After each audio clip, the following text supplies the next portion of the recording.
Bismillahirrahmanirrahim. Assalamualaikum warahmatullahi wabarakatuh. Alhamdulillahirabbil alamin. Pada kesempatan kali ini kita semua masih diberikan kesehatan oleh Allah Subhanahu wa taala sehingga kita dapat melanjutkan perkuliahan pada pertemuan ke-6. Baik teman-teman semua, pada kesempatan kali ini kita akan membahas mengenai penalaran deduktif. Tapi sebelum masuk ke penalaran deduktif, saya akan mereview kembali materi mengenai penalaran induktif. Sebelumnya saya mohon izin untuk share screen. Penalaran induktif. Penalaran induktif seperti yang sudah kita bahas pada minggu lalu, yaitu sebuah penarikan kesimpulan dari yang bersifat khusus menjadi umum. Artinya, penalaran induktif itu bermula dari berbagai data. Jadi ada beberapa data, lalu kita simpulkan. Nah, cara menyimpulkannya gimana? Data tersebut kita perhatikan, kita bentuk kerangkanya atau polanya sehingga sama. Nah, ketika sudah sama tersebut, baru kita simpulkan menjadi suatu kesimpulan yang bersifat umum. Makanya di sini yang namanya penelitian induktif itu tidak menggunakan rumus atau dalil, tapi dengan memperhatikan data-data tadi. Dari data-data tadi dibentuk kerangkanya, lalu pola dasarnya seperti apa. Jika sudah sama polanya, maka kita baru bisa tarik sebuah kesimpulan. Nah, bermula dari mana? Dari data. Dari data, lalu kita proses tadi, mencari polanya itu. Setelah polanya didapat, baru kita simpulkan, generalisasikan. Makanya dari data tadi kita lakukan apa? Percobaan-percobaan. Dicoba-coba, dibongkar lagi datanya. Sehingga apa? Sehingga mendapatkan suatu pola. Semakin banyak data, maka semakin mempermudah untuk membuat pola. Semakin banyak data pula, ketika nanti sudah terbentuk polanya, semakin yakin dengan kesimpulannya. Nah, dari contoh-contoh tersebut atau dari perjalanan tersebut, tadi lihat, dicari kesamaannya sehingga dibuat sebuah rumus kesimpulannya itu atau teorema dugaan. Untuk lebih jelasnya, saya akan bahas kembali contoh soal pada minggu lalu. Ini ada sebuah bilangan. Ini susunan pertamanya itu 1, susunan kedua itu 1, 3, susunan ketiganya itu 1, 3, 5, dan seterusnya sampai susunan kelima. Ada 5 data, artinya ini ada data-data yang bersifat khusus. Ya kan? Ini kenapa bersifat khusus? Ini susunan yang pertama. Ini susunan kedua, ketiga, keempat, kelima. Ya kalau umum yang kayak gimana? Susunan ke N gitu kan. Makanya ada pertanyaan, tentukan jumlah N bilangan ganjil dari yang pertama. Ini kan bilangan ganjil yang pertama 1. Kalau nanti N itu berapa? Ya kita tidak tahu, ini kan nanti jadi rumus. Nah, untuk mendapatkan rumus ini, kita lakukan dengan cara apa?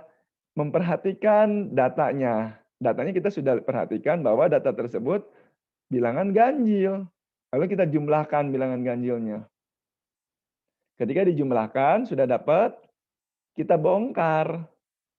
Bongkar sehingga membentuk seperti yang warna hijau. Nah, dari warna hijau kita bisa simpulkan lagi, oh berarti berbentuk kuadrat. Nah, sehingga ketika ditanya susunan ke N, kita bisa buat seperti ini. N kuadrat, oh rumusnya N kuadrat. Rumusnya itu N kuadrat. Nah, dari N kuadrat itu yang bersifat umum ya, yang bersifat umum.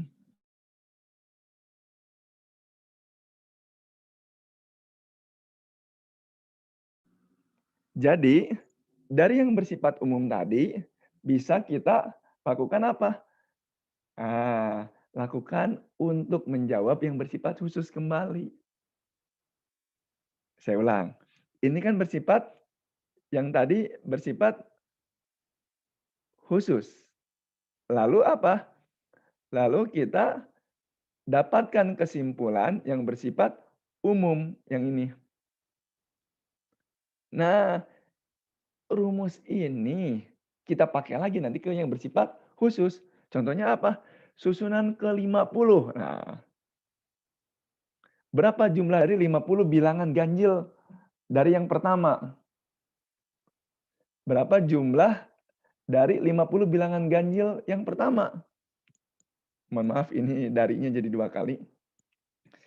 Jadi kalau ada 50 bilangan ganjil, apakah kalian mau menghitung dengan cara 1 tambah 3 tambah 5 tambah 7 tambah 9 tambah 11 tambah 13 tambah 15 tambah 17 sampai ada 50 tuh bilangan ganjilnya mau dihitung seperti itu? Tidak lagi. Kenapa? Karena kita sudah punya rumusnya. N kuadrat. Ya sudah, N kuadrat ini kan bersifat umum. Ini 50 bilangan ganjil tuh, ini bersifat khusus. Berarti tinggal kita pakai rumusnya. Susunan ke-50 artinya apa? Rumusnya mana? N kuadrat. N kuadrat berarti 50 kuadrat. Sama dengan 50 kali 50, 2.500. Selesai. Nah, kalau tadi dari sini, ini yang bersifat khusus, menjadi yang umum. Nah, sekarang kalau deduktif, dari yang umum ini udah dapat rumusnya, kita pakai untuk menyelesaikan masalah yang bersifat khusus. Nah, sekarang kita masuk ke penalaran deduktif. Nah, penalaran deduktif tadi udah saya bilang bahwa dari yang bersifat umum menjadi bersifat khusus. Artinya udah tahu rumusnya, udah tahu rumusnya tinggal pakai. Kalau kemarin sempat saya bahas juga ada luas persegi panjang, rumusnya sudah tahu, panjang kali lebar. Nah, sekarang mana yang bersifat khusus itu? Tuh ada persegi panjang yang ukurannya panjangnya 10, lebarnya 5. Berarti tinggal kita kaliin, tinggal kita pakai. Panjang kali lebar 10 kali 5. Itu luasnya. Ada lagi panjangnya itu 50, lebarnya 25. Ya udah tinggal kaliin, tinggal kita pakai karena rumusnya sudah tahu. Jadi jauh lebih mudah sebenarnya penalaran deduktif itu. Cuman yang jadi problem, apakah semua rumusnya kalian hafal? Apa semua rumusnya kalian tahu? Kalau nggak tahu rumusnya, ya sudah tidak bisa menyelesaikan permasalahan yang bersifat penalaran deduktif. Jadi kuncinya tahu dulu rumusnya. Kalau nggak tahu, ya nggak bisa. Tapi ada problem juga, tahu rumus, tapi dalam penyelesaiannya, dalam perhitungannya, keliru atau salah. Nah, sama aja. Ya, jadi yang terpenting di penalaran deduktif itu, kalian harus hafal semua rumus. Makanya kalau nanti ada pertanyaan, berapa volume kerucut? Ya kalian sudah tahu dulu rumus volume kerucut apa. Kalau nggak tahu, yang akan bisa menyelesaikan. Tapi di sini saya nggak akan penalaran deduktif, saya nggak akan mengajarkan atau mengulang kembali materi-materi mengenai luas bangun datar, keliling bangun datar, rumusnya apa saja, volume bangun ruang apa saja, dan seterusnya nggak akan. Jadi itu mah dianggap sudah dikuasai, semua rumus itu sudah dikuasai ketika kalian sekolah. Ya, jadi saya tinggal mengulang. Jadi nanti kalau keluarnya bangun datar, bangun ruang, ataupun deret, ya udah tinggal pakai rumusnya. Pak, nggak apa rumusnya? Nah, coba itu dibuka-buka lagi materi ketika kalian waktu sekolah ya. Next, penalaran indeduktif. Penalaran deduktif, kebenaran setiap pernyataan harus berdasarkan dari pernyataan yang sebelumnya benar. Artinya tadi, kenapa pernyataan sebelumnya benar? Kan tadi udah dibuktiin dengan apa? Dengan menggunakan penalaran induktif. Berarti udah benar nih rumusnya, tinggal pakai gitu. Nah, pernyataan awal, pangkal sebagai kesepakatan, definisi, aksioma, ataupun postulat. Ya, jadi ini bisa kita pakai rumus-rumus tuh. Bisa menggunakan kesepakatan atau definisinya atau aksioma atau postulatnya. Atau sifat-sifatnya seperti nanti ada contoh soal. Nanti kita contohkan. Nah, makanya ini sebaliknya. Dari generalisasi, lalu kita kerjakan. Nah, kalau di proses yang salah, jadi nggak akan dapat datanya, oh berapa. Ini polanya seperti apa, jumlahnya berapa. Makanya dari penerapan deduktif mah, kita harus memiliki apa?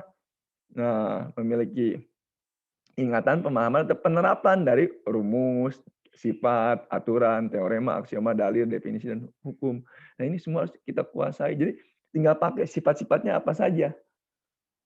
Teoremanya apa, aksiomanya seperti apa, dalilnya apa, definisinya seperti apa, rumusnya apa. Kita contoh soal lah, biar lebih gampang. Kan saya udah bilang bahwa penerapan deduktif itu yang kalian pakai ketika kalian sekolah.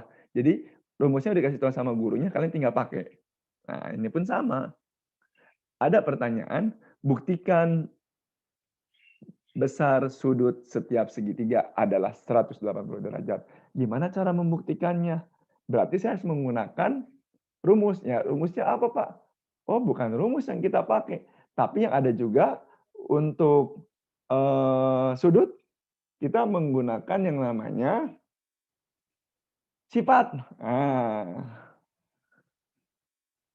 untuk membuktikan besar sudut setiap segitiga ada dengan menggunakan sifat-sifat sudut, sehadap dan bertolak belakang. Lah, Pak, sudut sehadap apa? Sifat sudut sehadap apa? Sifat sudut bertolak belakang apa? Nah, ini harus sudah dikuasai yang tadi saya bilang. Ini tuh yang bersifat, sifat sudut itu yang bersifat umum. Jadi tinggal pakai. Kasusnya ini ada segitiga. Buktiin 180 derajat enggak, ya tinggal kita pakai. Ya, pakai apa? Pakai yang bersifat umum tadi. Apa yang bersifat umum? Sifat-sifat sudut. Kita pakai. Nah, pakainya gimana? Kita buat sebuah bentuk segitiga, lalu kita kasih apa?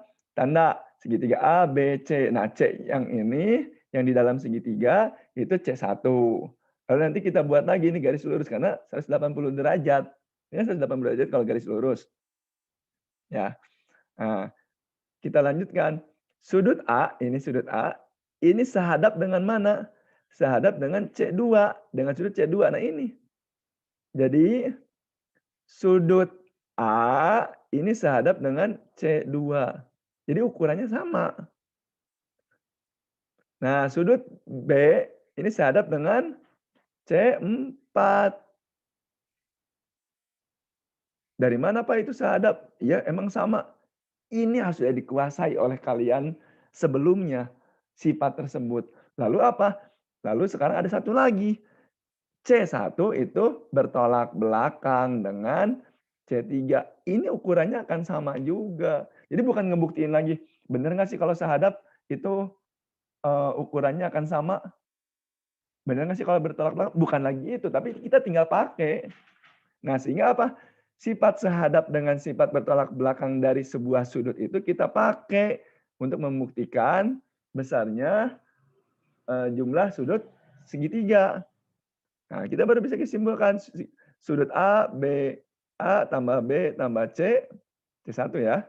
Ini sama dengan sudut C2 tambah C4 tambah C3. Nah, ini artinya 180 derajat terbukti. Oke, ini salah satunya. Selanjutnya ada apa lagi?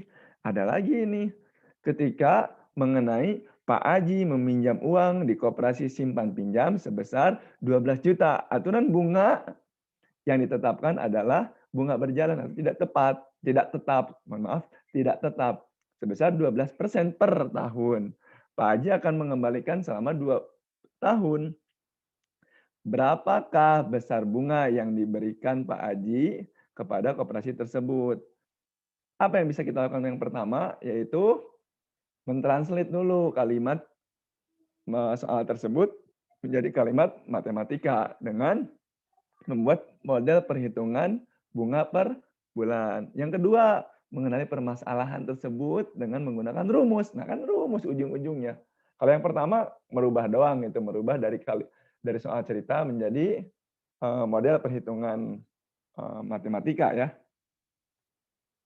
Nah, rumusnya apa? Nah, kalau nggak tahu rumusnya, ya nggak akan bisa ngerjain. Ini yang jadi problem. Aduh Pak, lupa lagi. Wayahna. Berarti kalian harus apa? Baca-baca lagi, diingat-ingat lagi. Ini rumusnya. Untuk apa? Untuk rumus suku ke N dan rumus jumlah suku sampai ke N. Selanjutnya apa? Nah, kita tulis U1 gitu kan. Lalu cicilan bunga pertamanya tadi A, suku keduanya U2. Untuk bunga keduanya itu jadi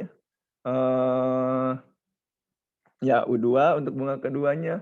Lalu suku ketiganya itu U3 untuk bunga ketiganya. Dan suku pertamanya apa? Suku pertama dan kedua, sorry. Suku pertama dan kedua didapat selisihnya. Ya, iya. Berarti kan dikurangi. Jadi kita tulis dengan B. Kita gunakan rumusnya nanti. Kita tulis dulu. Pertama apa? Besar cicilan per bulannya itu 12 juta per 24. Maksudnya 24 apa? Kan 2 tahun. 1 tahun itu 12 bulan. Berarti dari 12 juta itu cicilannya berapa? 12 juta dibagi 24 sama dengan 500.000. Lalu sekarang berbicara dengan bunga. Nah, yang A itu kan suku pertama, berarti 12% dikali 12 juta dibagi per 12, berarti bunganya itu 120. Lalu untuk U2-nya, sorry, mohon maaf, saya ulang. Nih, kita akan supaya lebih jelas. Nih, besar cicilan per bulannya itu, nah ini kan cicilannya, berarti cicilannya itu 500.000 cicilannya itu. Kenapa 500.000? Dari mana? Kan dia minjemnya itu 2 tahun. Totalnya berapa? 12 juta. Jadi 12 juta dibagi 2 tahun. 2 tahun itu 24. Sama dengan 500.000. Nah, sekarang bunga cicilan pertama tadi yang saya sudah sampaikan. Berarti cicilan pertama bunganya berapa? 12 dikali 12 juta. Nah, dibagi 12 kan per tahun. Jadi berapa? 120. Nah, lalu untuk bunga keduanya gimana? Bunga keduanya pun sama. Bedanya apa? Karena bunga kedua mah sudah dikurangi dengan besar cicilan per bulan. Nah, ini dikurangi 500.000. Makanya jadi berkurang kan? Ketika kita tetap gunakan 12 dikali 12 jutanya dikurangi 500.000. Nah, nanti dapat 115.000. Selanjutnya untuk bunga yang kedua, jadi bunganya makin makin apa per bulannya itu terus berkurang ya, berkurang. Nah, selanjutnya di bunga ketiganya tadi udah tinggal 1.500.000 dibayar lagi gitu kan. Dibayar lagi 500.000 sampai akhirnya bunganya turun lagi 110. Nah, sekarang untuk mencari selisihnya. Nah, bunga yang pertama kan 120. Lalu bunga yang keduanya 115. Berarti selisihnya itu 5.000 atau kurang dari 5.000. Nah, sekarang kita pakai gitu kan. Nah, A-nya sudah dapat 120.000, B-nya juga sudah dapat negatif 5.000. Tinggal masukin ke rumus. Nah, sekarang jadi problem ini. Kalau rumusnya nggak tahu, ya nggak akan bisa. Ya udah, tinggal dimasukin. Kalau dimasukin ya selama pengoperasiannya benar, insya Allah jawabannya pun benar. Tinggal masukin aja, gitu kan. Ini apa namanya, setengah, tetap setengah. N-nya berapa? 24. Kan 24 itu 2 tahun. Lalu 2A. 2 dikali 120. Mohon maaf, ini harusnya ada titik atau kali. dikali 120. 120 dari mana? A, A-nya sudah diketahui. N dikurang 1, berarti 24 dikurang 1. Ini B-nya negatif 5.000. Sudah kerjakan. Akhirnya kita dapatkan berapa jumlahnya? 1.500.000. Itu untuk bunganya. Selama peminjaman 24 bulan atau 2 tahun. Paham sampai sini? Nah, jadi bunganya 1.500.000. Insya Allah paham, Pak. Kalau tahu rumusnya, iya. Nah, mau nggak mau. Pak, gimana dengan soal? Kalau ini kan, ini kita harus mencari dulu A sama B-nya. Gimana dengan soal yang udah tahu A sama B-nya? Ya udah, tinggal pakai aja. Tapi kan tetap rumusnya. Kalau yang ini juga sama, tetap ini menggunakan apa? Rumus juga. Ya, jadi tinggal pakai rumus, pakai rumus. Kalau nggak tahu rumusnya, ya nggak akan bisa mengerjakan. Udah selesai itu mah. Berbeda sama induktif. Kalau induktif kan karena nggak pakai rumus, coba lagi, coba lagi, coba lagi, coba lagi sampai dapat polanya, baru bisa disimpulkan. Kalau ini nggak tahu rumusnya, udah selesai. Ya. Jadi enak mana, deduktif atau induktif? Ya kalau kata saya enak induktif lah. Nggak perlu pakai rumus, tapi kita mencoba-coba, tapi bisa nyelesain. Nah kalau ini nggak tahu rumusnya, nggak bisa kita selesaikan. Makanya saya bilang induktif itu menarik. Deduktif bisa dibilang menjenuhkan. Kenapa? Kalau tahu rumus tinggal dikerjain, selesai. Gitu. Tapi ini pandangan pribadi ya, artinya induktif menarik itu ya karena kita tuh akan dibuat penasaran, coba lagi, coba lagi, coba lagi sampai menemukan apa yang kita harapkan. Ya itu tadi pola tadi yang menjadi sebuah rumus nantinya. Tapi kalau deduktif, selama kita tahu rumusnya, tidak salah dalam perhitungannya, bisa kita selesaikan dengan mudah. Cukup? Nah, ini terkait masalah penerapan deduktif. Jadi penerapan deduktif udah pernah kalian pakai ketika kalian sekolah dulu. Nah, sisanya apa? Ya, sisanya tinggal latihan. Dan tanpa latihan nggak akan bisa. Pak, rumusnya lupa lagi. Itu kata saya bilang tadi apa? Baca-baca lagi. Contoh, sebuah segitiga dengan tinggi 2 kali dari alasnya. Jika alasnya itu 36 cm, berapa luas segitiga? Nah, kalau nggak tahu rumusnya, yang akan bisa mengerjakan. Jadi harus tahu dulu rumus rumus dari luas segitiga itu apa. Silakan, ingat-ingat lagi, cari tahu. Lalu ini apa? Jika tinggi sebuah balok adalah 3 kali lebarnya dan panjangnya adalah 2 kali tingginya. Jika lebar balok adalah 14 cm, tentukan luas permukaan balok. Nah, luas permukaan balok rumusnya apa ya? Kalau nggak tahu, ya nggak akan bisa jawab juga. Termasuk ini juga sama gitu kan. Jadi harus tahu dulu luas dari segitiga, tapi dari pemahaman soalnya juga harus bisa. Salah memahami soal, ya salah juga nanti ketika mengerjakannya. Termasuk ini, luas permukaan bola. Waduh, harus tahu dulu luas permukaan bola apa. Ini pun volume tabung ya harus tahu. Kalau nggak tahu ya nggak akan bisa jawab. Jadi ini untuk soal latihan dan silahkan kalian kerjakan. Jika nanti ada pertanyaan, boleh kalian sampaikan pertanyaan tersebut di forum Inos atau di grup WhatsApp ya. Mungkin itu yang dapat saya sampaikan. Kurang lebihnya saya mohon maaf. Wallahu muwaffiq ila aqwamit thoriq. Billahi taufiq wal hidayah. Fastabiqul khairat. Assalamualaikum warahmatullahi wabarakatuh.